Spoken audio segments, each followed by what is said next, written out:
Hello everyone, my name is Clara, and I'm here today with my team Aster, Khalees, Corey, Franklin, and Joel.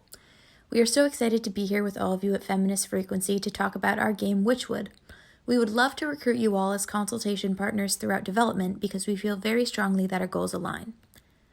Above all, Witchwood aims to upset harmful stereotypes about women by allowing the player to play as a witch in colonial America. Using this framework, we hope to decrease sexist biases in the player that frame women as weak and incompetent. We will pursue this goal in two ways. Firstly, we will have a female protagonist who exemplifies progressive female representation. This means avoiding the visual and narrative objectification of our female protagonist. She will be a non-sexualized, fully fleshed out character with a salient personality and great significance to the plot.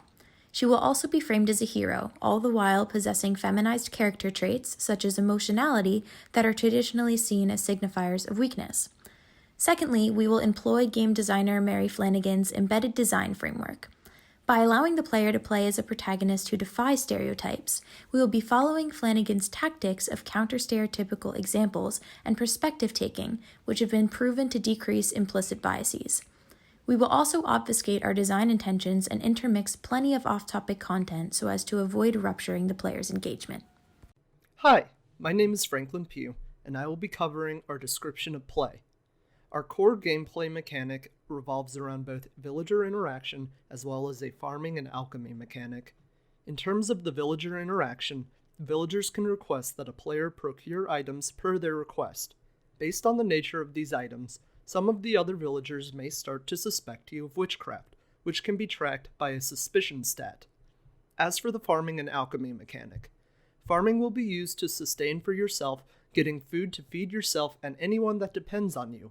Alchemy, as well as gardening, will be used to craft different products, both for personal use and to create the items that the villagers request. Here we have some dialogue examples.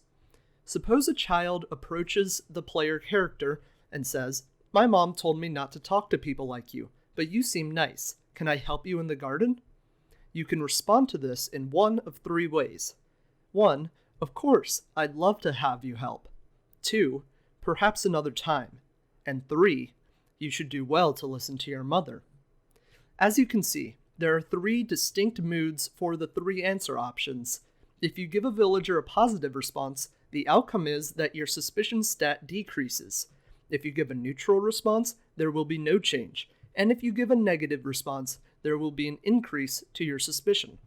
We wanted to allow the player to express themselves as much as possible, and to let them make choices that they would be making in this situation, which is why we want to give all of these options. Here's some further dialogue examples. Hello, my name is Aster Patscott, and I am in charge of planning playtesting and eventually going to be in charge of data analysis. So we have two different gameplay loops, the one involving the villager interaction and then the one involving the gardening. The villager interaction loop is the main source of progression and is also the one that leads you towards being punished. For the gardening and alchemy loop, which is the main source of fun and is emotionally fulfilling, but doesn't progress the sort of story as the game as much. So the player is balancing these two sides of the experience as a kind of way of exploring them being punished for something which is ultimately actually harmless.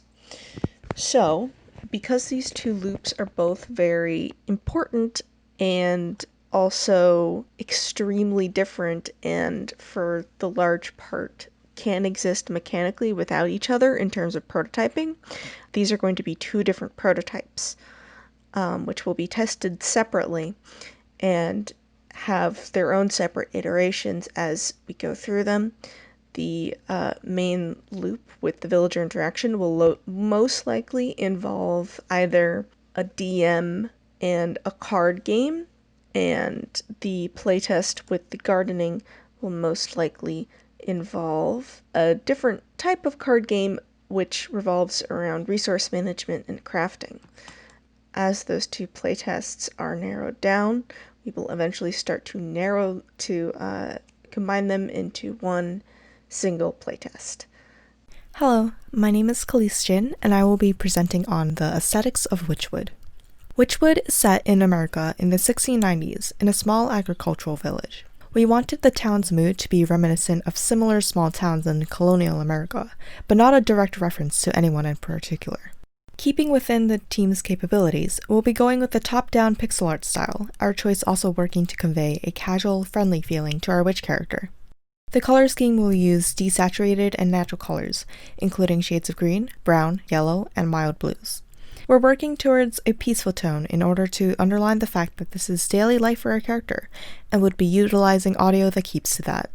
As mentioned before, the art style will be top-down pixel art, seen in the cabin drawn by Clara. In the middle is a rendition of the main character, who is wearing the blouse and apron other colonial women would have been wearing, but with the hat and trousers a man would have worn normally. Finally, there is a mood board compiled by Corey depicting our overall color scheme and tone. For the UI, we decided that simpler is better, not only for the ease of use and navigation, but also due to the small team size, and to allow us to spend more time on the core game. In order to keep things simple, the main menu will only have buttons to start the game, view the controls, and exit the game. There will also be a simple pause menu to allow the player to exit to the main menu. During gameplay, there will be a hotbar at the bottom of the screen showing the player's current inventory. Pressing tab will reveal a notepad-like list on the side of the screen. This will have a list of tasks that need to be completed, each with a short description. Once the task is complete, it will be crossed out. Each day, finished tasks are replaced with new ones. Interacting with the townsfolk will bring up a dialogue box with what they're saying as well as a few options for responses. Your response will affect how suspicious the townspeople are of you, which will be displayed as a meter in the top right of the screen. Hello, I'm Corey Mori and I focused on the UX design for Witchwood. When it comes to the UX of Witchwood, we plan on designing with accessibility in mind. However, with such a small team, it can be a little difficult. Our two main concerns are controls and colorblindness. To combat the issue of gatekeeping, we plan on keeping controls to a minimum. We don't want to add too many unnecessary features that will make the game difficult for people with mobility issues. As for colorblindness, we would ideally have a separate colorblind mode, but given the team size, it's way out of scope. So instead, we plan on running all final designs through a colorblind checker prior to implementation. This will ensure that everything is visible no matter what type of colorblindness someone has. Thank you all for listening today. We hope that we communicated our vision effectively and that you're inspired to collaborate with us. We would love to answer any questions you may have right now.